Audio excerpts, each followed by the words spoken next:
Just have to say it's remarkable that so many people in the chat think that my secret is that I'm pregnant again, that is something that I would tease as unbelievable surprise. That actually would be the least surprising thing ever.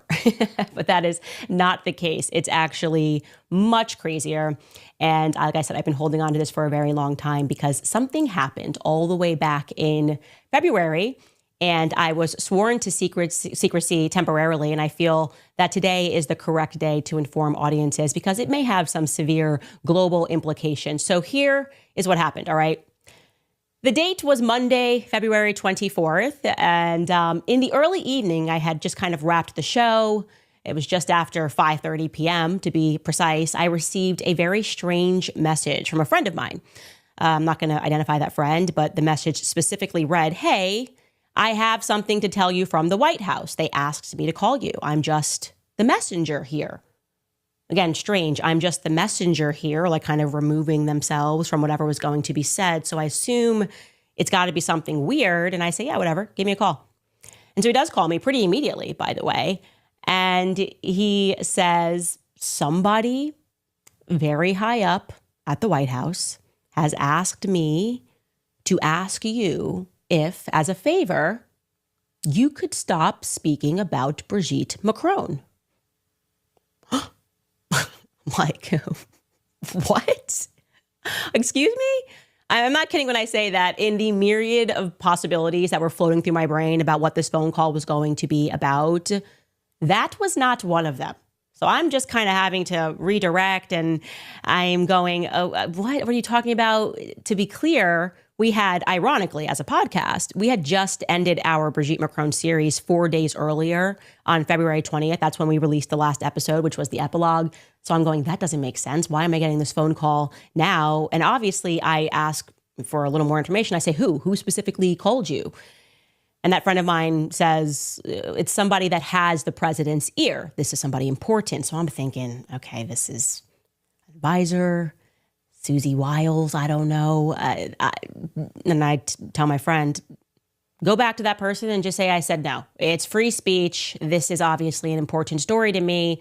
The implications here are pretty severe about what I've uncovered. So no deal. Hang up. I go into my husband's office and I tell him what just happened. And honestly, I'm kind of laughing at the absurdity of it because I hadn't thought beyond what may have happened. And then I do what I always do just in case. I call Noah, I call the lawyer, and I'm like, hey, I know Macron's, sending us legal letters. Just want you to add this onto the pile that somebody at the White House is asking me to just stop speaking about Brigitte Macron. Cool. We kind of have a laugh about it, run it different ways. Are we going to expect something else to be delivered to my door? Another threat, implicit threat from the Macrons, somebody calling in a favor, who knows, whatever. Anyways, we do dinner. And I am kind of feeling bad about my pregnant attitude on the phone call, because I was, 8 weeks away from birth. And I was a bit shorter on the phone than I would have been if there wasn't like a growing infant foot that's lodged under my lung.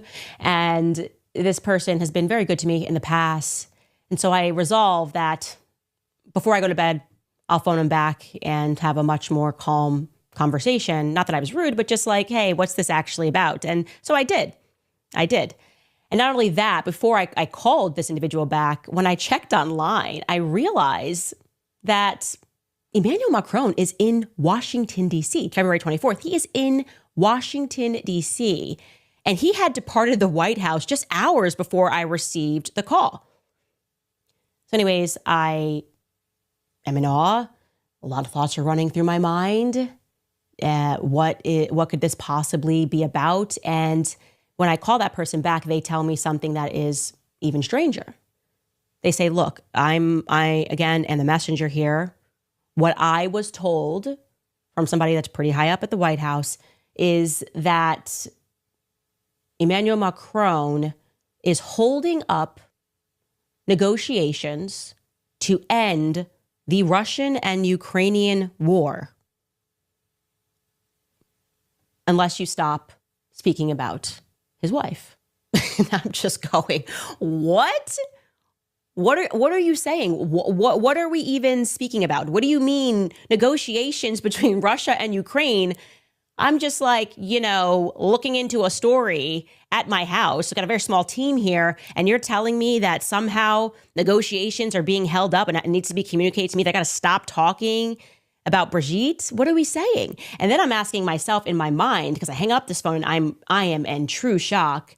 Did Emmanuel Macron pretend to fly into DC under the guise of negotiations, the Russia and Ukraine war, and then instruct someone on his entourage to have an off the books discussion, a little meeting on the side, maybe somebody again, like a Susie Wiles, where he made his truer demands? Like, hey, this is for the pictures. Me and Trump are talking about you. We're going to get it done. And then what really goes on behind the scenes is like, we're not doing anything until that little podcaster, Candace, agrees to shut her mouth. What? This is crazy. This is absolutely insane. Okay. So we ended the conversation. I say, I'm going to sleep on this. It's a lot to process. I remember I get into bed and I just turn to my husband and I say, no one will ever believe us. Just something that just arrived at me very suddenly. I said, no one will ever believe that this just took place. And my husband's like, yeah, no, this is just very, very strange. And I promised the individual that I would pray on it, that I would think further about the situation. What are the implications here? And I then call him back the next day and I say, look, this is pretty weird. You have to admit this is pretty weird. And you're not really giving me any details. And I kind of want to know who specifically you spoke to, because I think it kind of matters. Is somebody trying to do a side deal while Trump is doing a different deal? And at that moment, he's honest and he says, no, President Trump was on the phone too.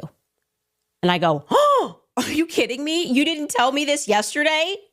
That there was some sort of a conference call and President Trump is on the line? You didn't mention. I go, did you lie to me yesterday? Were you trying to pretend that it was like a third party person? And he says, no, I didn't lie to you. I didn't lie to you. Like, I got a phone call and I obviously in the background, Trump communicated something to me. So he was there when the phone call took place. And I'm going, what the heck is going on? Literally, what is happening right now? So I got the phone with him and I just say, I just need time to process what you're saying. This is so absurd. How could this become an issue that is involving the president of the United States? I'm doing a series on my podcast.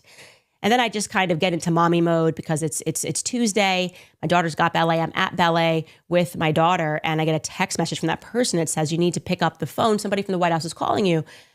And I say, okay, it happened so quickly. I pick up the phone and sure enough, it is somebody at the White House that is calling me. It's not Donald Trump, but it's somebody at the White House that is calling me. That's pretty high up, close proximity to Trump. I'm not going to name.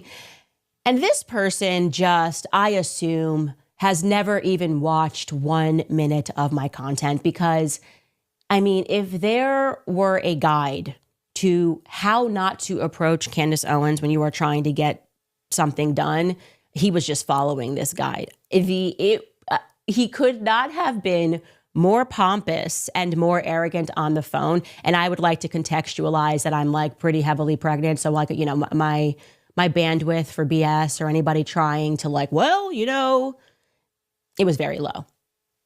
And he essentially says, look, you should do it because it's the president and he's asking you to do it. What else do you want me to say? Just do it. Just stop talking about Brigitte Macron. It's astounding. Reflecting on that level of arrogance because he told you to do it. It's an order, so you should do it. And all I was thinking in my mind before I flew into, a little rage was that expression, proximity to power can lead others to diluting that they wield it. You're close to power. You think you're now Trump. You're calling me, even if you were Trump, this wouldn't be the way to speak to me.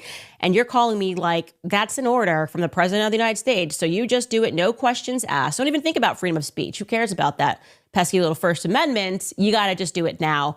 And I just basically say, look, my daughter's crying because she doesn't like when I step out of ballet, even though she can see me. She's, please, mommy, come back in. You're speaking to me inappropriately.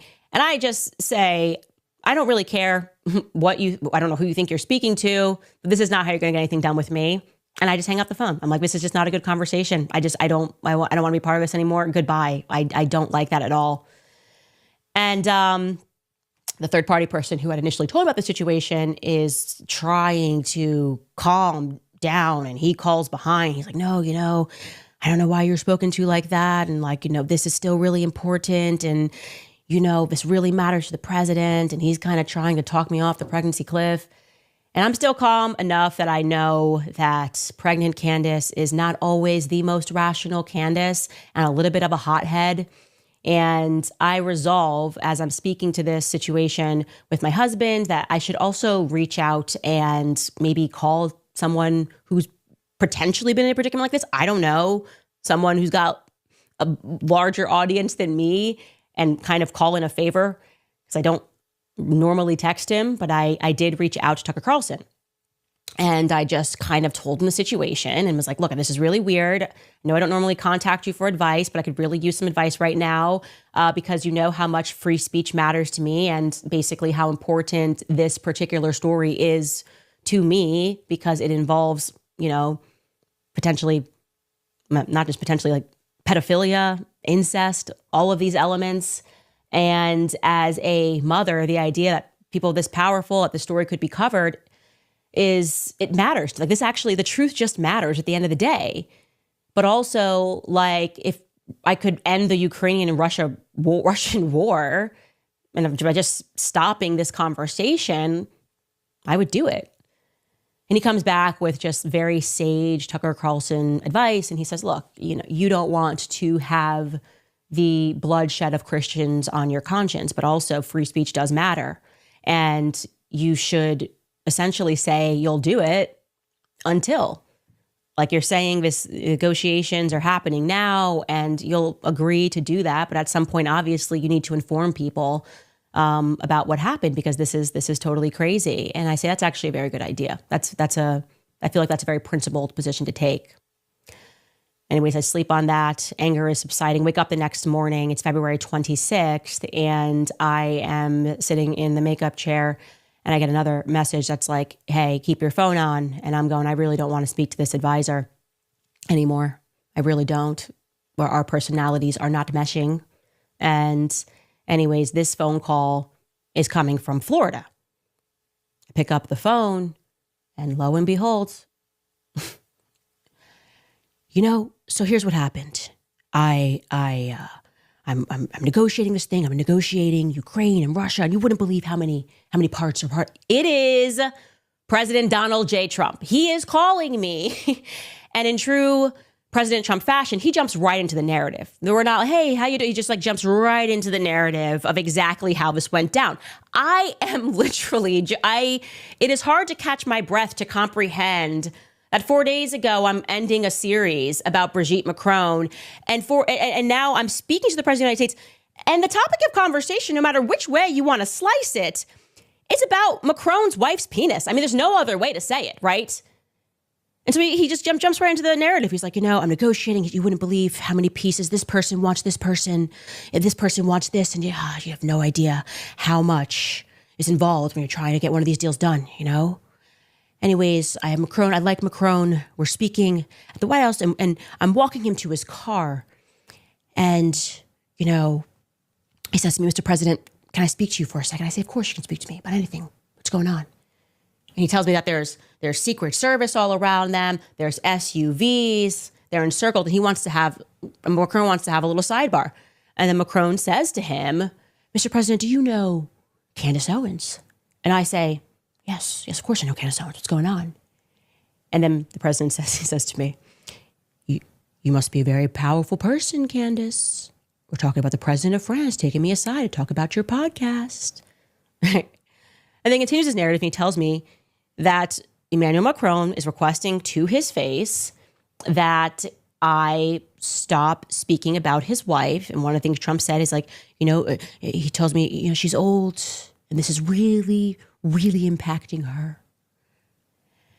And I'm listening, and he's, in one of his Trump monologues, he's very funny. And then he said, I saw her, Candace, I saw her up close, and she looks like a woman to me. She looks like a woman to me. I had dinner with her at the top of the Eiffel Tower. And I explained to him that she has had this amazing doctor who specializes in transgenderism surgeries or feminization procedures. I'm talking to the President of the United States about this, guys. This is crazy. This is wacky. but I'm just giving it as good as I get. I'm just trying to get him to understand the truth. And then I explained to him why I don't feel so great about this request, because that's the more important part. Like, you are requesting that I really, and despite your reasoning, which is very sound, that I stop telling the truth. And I said to Trump, and I will be honest, that at that moment I realized that one day this is going to go into my autobiography. And so I got to say something funny. And I said to him, respectfully, Mr. President, it's not my fault that he married someone with a penis. He then tells me, we're really close to getting this thing done. We're really close to getting this thing done. He tells me again, Macron's been really good to me. He's been very easy to work with us. He's been a good person. He just wants me to get this one thing done. And then he throws in the art of the deal type stuff. He starts complimenting me. He said, Melania loves you. She says you're so beautiful. She thinks you're so beautiful. I said, thank you, Mr. President. Thank you, Mr. President. Compliments will get you everywhere in life is my mentality here. And then I say to him what I've agreed to already in the back of my head. I say, look, I'm happy to do this for the short term. Obviously, I don't want to have on my conscience that less Christian men could have died in the East if I just shut up about something. But I'm very clear to him that this is going to be short term, and that I fully expect that in a few months I will be able to speak about this. And this is the point of the conversation where it actually gets quite interesting, because he says yes, and I am now adding to you what I sensed. Like, he was about to commit to that, but then it felt to me like someone in the background was like, no, we need this conversation to stop altogether. And then he doesn't say no or yes, but he just says, that he really needs to work with Macron long term, and they have this long working relationship. And I was very clear, this is not long term for me. Like, if you're close to this deal, ink it, let's get it done. And then he sort of offers at the end, he says, hey, maybe I can come on your podcast one day. I'm great for ratings. They're so Trumpian to give yourself a compliment. So I give him the Trump right back. And I say respectfully, Mr. President, I'm apparently good for ratings too, because you've got a leader of a country, the president of the country, asking you to ask me to do a favor. So then we end the conversation, and I am just reeling. I can't believe it's even happened. I then go and I immediately tell my husband, and I write down the details of the conversation so that I wouldn't forget the conversation that we were having. And of course, the first thing that I want to say principally is that Emmanuel Macron must step down. Okay? Because if that is true, and I will say that did not come from Trump. He did not say specifically he's holding up negotiations for this, but he did say specifically that they were talking about the Ukraine and Russia war all day, and he's just trying to make it all happen. And that is when Macron took him to the side. So I kind of trust the information who came from that third party person, that what he was being told was that he was holding this up. Right? Like, Macron's holding this up, a contingency here on whether or not he's going to agree to this sort of international deal is whether or not Candace Owens stops speaking about his wife. Yet you got to step down. Okay?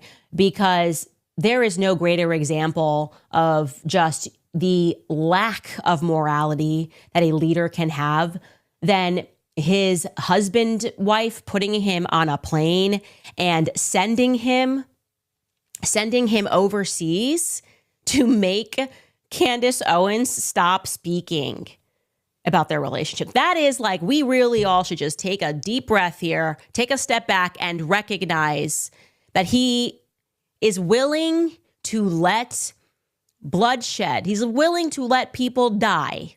Okay.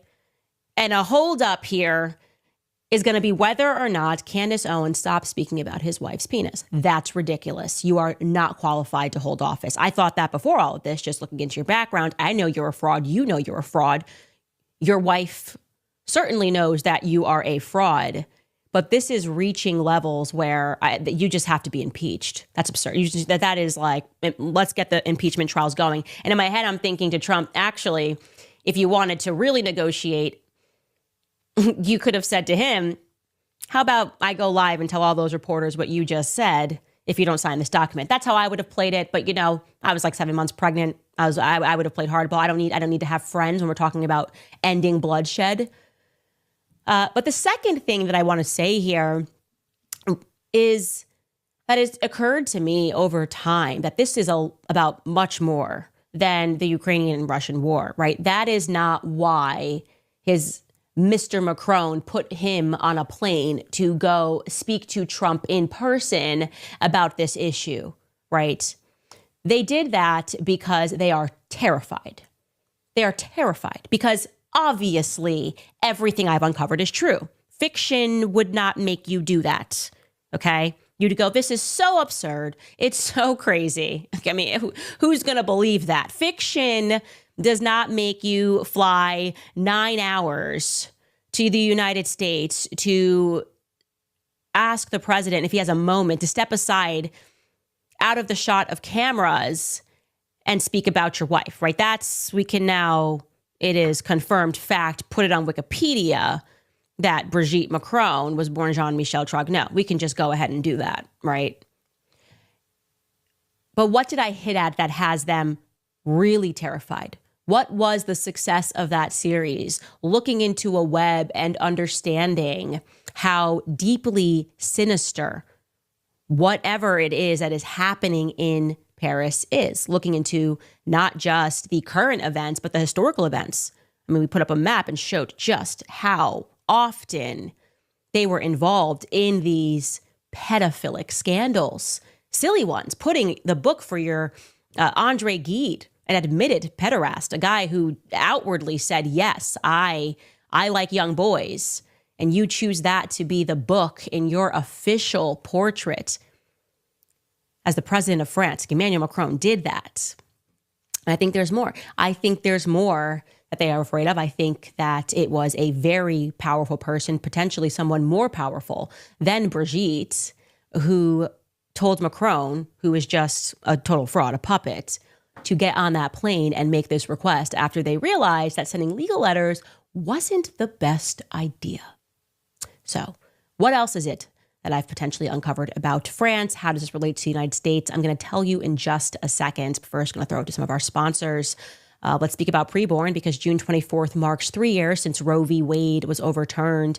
And the hard truth is that abortion has not gone away. It's gotten worse. Abortions are at a 10-year high because the fight has moved from the courtroom to a place that's way more dangerous. Our homes. Today, more than 60% of abortions happen through a pill that is taken alone in fear without any support. And what happens next is pretty horrifying. Women are delivering their babies fully formed into toilets, onto bathroom floors. These babies, they realize in that moment, are not just tissue, they're human beings. And now those human beings are gone. And we should all be honest, irrespective of where you fall on the political spectrum, that is not healthcare, that's trauma. 11% of women who take the abortion pill face serious complications, and many will carry emotional scars for the rest of their lives. That's why I support preborn. They are stepping in where our culture is failing, giving women the truth, real practical financial support, and a chance to choose life. Preborn has already saved over 350,000 babies, but they can't do it without us, and the need has never been greater. For just $28, you can double the chance that a mom chooses life for her baby and for herself. So if you'd like to donate now, you can head to preborn.com/Candace. Again, that's preborn.com/Candace. Then there's Brickhouse Nutrition. Tell you about them because their July 4th sale is on. And for a limited time, you can save 25% off everything with code FIREWORKS25. That includes my favorite product, the Field of Greens. All the fruits and vegetables were doctor selected for a specific health benefit. Field of Greens is perfect for heart health, lungs, kidney, metabolism, and even for maintaining a healthy weight. 1 drink a day is all it takes. You'll look and feel healthier and have more energy. Field of Greens promises your doctor will notice your improved health or your money back. Everything from Brickhouse Nutrition is incredible. Listeners rave about their collagen peptides, and beauty experts swear that collagen is the fountain of youth for your skin and hair. So now is the perfect time to get stocked up on their incredible supplements. Just head to brickhousenutrition.com and use code FIREWORKS25 for 25% off. This sale is only on for a few days, and I know that their products do sell out fast. So head to brickhousenutrition.com and you can use code FIREWORKS25. Again, that's brickhousenutrition.com. All right, you guys. Here's where I'm going to pull it all together for you, because we all know here's the reality. The greatest trick the devil ever played was making the world believe that he didn't exist. Okay. And I have this thing, call it my toxic trait. When the media takes me out of context and then just tells these sort of unbelievable lies about me and my perspectives, I never get discouraged. I just get interested. That's my toxic trait. I get, like, you can try to offend me, but I just get interested, especially when they're just being way too over the top, like Holocaust tonight, whatever it is. If you're just being way too crazy, like self-hating Black woman, I'm like, what are you hiding? Like, you're obviously hiding something because you're way too triggered by what is likely, and listeners to the show now know, just a simple fact that I've delivered. And I'll give you an example of that. And I'll tell you how it relates to France and it relates to America. Wire. I did this episode and I was so interested in Sigmund Freud, right? Realizing that this dude was a total perv. I mean, just a total perv. And I gave examples of his people that were surrounding him that were pervs, people that had been molesting their children. A lot too many of his friends have been molesting their children. And the reaction in the media was to call me unhinged and crazy and to defend Sigmund Freud as if he wasn't the guy who's writing all of these theories saying that children are sexual and are just attracted to their parents. I mean, totally weird. I'm not unhinged. He was unhinged, obviously. But them calling me that made me more interested. I'm going, why are you so committed to defending this dead guy and attacking me? So I'm going to actually learn about Sigmund Freud, okay? So I order a book, and this is a book, His Religion, that actually he was practicing the Kabbalah. And if you look at the psychoanalyst Freud, and essentially this guy posits in this book, and then he's able to verify what initially was his theory in the updated edition. He's able to confirm his theory was correct, that Sigmund Freud actually created the psychoanalyst movement to mainstream his religion, that actually he was practicing the Kabbalah. And if you look at the psychoanalyst early movement, as he does a very good job of assessing, you will recognize that they are mainstreaming the Kabbalah. Okay, so I'm learning about Sigmund Freud, and I happened upon this book, and I'm not just learning about Sigmund Freud. I am learning about a piece of history that I've never heard about in my entire life. And it concerns this guy, Jacob Frank, okay? He's this man who caused a schism.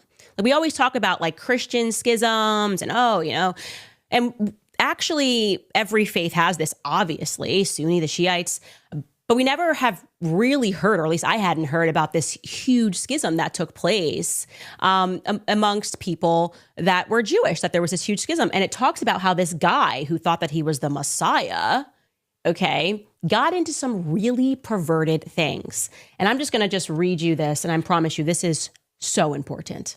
I think this is really what it's all about, okay? In this chapter, which is entitled The Frankist Episode, I'll read you a couple of things. It tells us that this guy, Jacob Frank, was born in 1726 in Korolovka on the frontiers of Podolia and Wallachia. It tells us that his father was a Sabbatian who had been expelled from the Jewish community. So again, getting back to this fracture that happened, and essentially people that felt that the old Torah law had been fulfilled and that new messiahs were coming, and one such messiah was this Jacob Frank. It goes on to say, the tales which have come down to us indicate that he was what we would today call a psychopathic personality, a person without any strong superego formation. In his new Sabbatian doctrine, he asserted the idea of the Holy Trinity. He distinguished himself between God as having become incarnate, and he assigned the role of Messiah to himself. It says, quote, the idea of a male-female God became the occasion for sexual religious practices. The law, he declared, was dead. The yoke of the old Torah had been broken. I'm going to read that again. The idea of a male-female God became the occasion for sexual religious practices. Okay? And so he would have these sexual parties, the only way to describe it, where they would just do incredibly disgusting things. We'll get more into that later. He then begins to quote this Israeli historian who did a lot of research. I've read his books. His name is Gershom Scholem. And he explains that this religion believed, quote, the mystic does not even recoil before the inference that in a higher sense there is a root of evil, even in God. The doctrine of evil was given support by the thesis that the holy sparks had been scattered, and it was necessary for men to hand themselves into sin in order to regather them. The idea of the holy sin became prominent. Through sin, salvation would come. From the great sinning would emerge a world in which there would no longer be sin.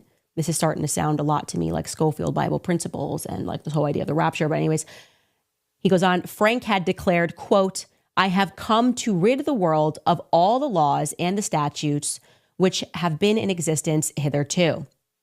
Another person explaining this line of thought writes, the conception of the Messiah as he who must enter completely into the klippa, the demonic power of the shells, that he may liberate the holiness that is held there, and in doing thus fulfills the purpose of the exile of Israel and redeems Israel and the world in one. But even that is not enough. The holy sin becomes a pattern. Men must hurl themselves into sin in order to tear from it the holy sparks, and soon there is no sin any longer. And then it goes on to speak about how sexuality, like sex stuff, it hinges upon these sort of sexual parties. He writes, sexuality as the locus for the expression of personal freedom has, of course, deep roots. In the Zohar, the sexual metaphor is used very freely. The Orthodox tradition sharply restricted sexual expression, perhaps as has been suggested by some writers.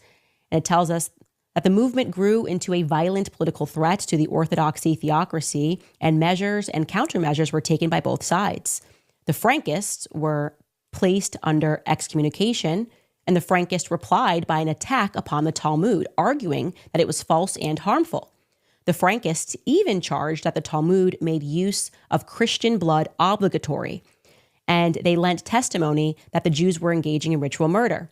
The climax of Frank's career came when he and all of his followers were converted to Catholicism with great pomp and ceremony. The members of the Polish nobility acted as sponsors, and the newly baptized Jews assumed their family names. Numbers of them thus came into Polish nobility. Jacob Frank himself had King Augustus III as his godfather and became a Catholic in the presence of the royal family and the court dignitaries in November of 1759, less than 100 years after the apostasy of Sabbatai Zevi, and less than 100 years before the birth of Sigmund Freud. Now, let me tell you why I'm telling you this. So I got interested in that. Someone who's thinking about becoming a Catholic, as I was, is learning that, whoa, okay, wait a second. I learned more about Jacob Frank. I realized that they believed that you had to practice incest as a sacrament. They believed that they basically just had to keep intermarrying one another and that they would achieve power. They believed in the cult of military. Essentially, like I said, going deeper into sin, the greatest sin that you could commit, because he said, I'll bring you down into the depths, would be this act of pedophilia. That they were having these rituals. I learned when he entered the Catholic Church, so I'm not just going to end with that book. I need to learn everything I can about this guy, right? Because what's going on here? And the more I learned about him, I was positively astounded that they practiced also apostasy. So they believed that the way to take down your enemies was to convert into their faiths. If you wanted to take down Christianity, you had to become a Christian. And then from within, you could break down the church. Think about what the world was, the empires were Christian at this time, and they did this. His followers did this. They mass converted multiple times. We then learned that Frankists convert. Earlier in that earlier episode, he becomes Muslim. The Sabbatians became Muslim. So but they're all the same family, which is crazy. And so in trying to learn more about Jacob Frank, and I'm buying all of these books, and I'm going, is this cult still alive today? Is this really over? Because suddenly I talk about it on a podcast, and I've got all of these organizations screaming at me, going, this is a fringe cult. It's over. This isn't happening anymore. It's irrelevant.